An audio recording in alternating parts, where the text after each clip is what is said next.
Sir இது வரைக்கும் 250 ரூபா ஆச்சு. எப்பதான் சார் தருவீங்க? ஓ 250 ரூபாய் ஆயிடுச்சோ.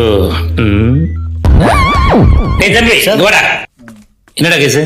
என் பைக்கை தொலைச்சிட்டேன் சார், கம்ப்ளைண்ட் கொடுக்க வந்தேன். ஓ கம்ப்ளைண்ட் கொடுக்க வந்திருக்கியா? நீ பைக்கை தொலைச்சதே தப்பு, ஒரு 250 ரூபாய் பெனால்டி. சார் தொலைஞ்சு போனது என் பைக் சார். அதுக்கு தாண்டா ஒரு 250 ரூபாய் பணம் கொடு. என்ன சார் எவ்வளவு ஆச்சு? 250 ரூபா மேடம். இந்த படி. மேடம் புதுசா? இங்க எல்லாம் வாங்குற போலீஸ் தான் பாத்திருக்கேன், கொடுக்கற போலீஸை இன்னைக்கு தான் பாக்குறேன். இங்க வெறும் 1 way தான், நோ ரிட்டர்ன். எல்லா இடத்துலயுமே நல்லதும் இருக்கும் கெட்டதும் இருக்கும், அதுக்காக மொத்த டிபார்ட்மெண்ட் குறை சொல்லக்கூடாது.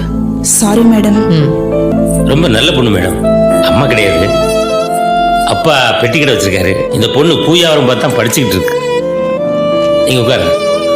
250 ரூபாய்க்கு யோசித்தல உன் வண்டி வீட்டுக்கு வந்துடும், இன்ஜின் இருக்காது.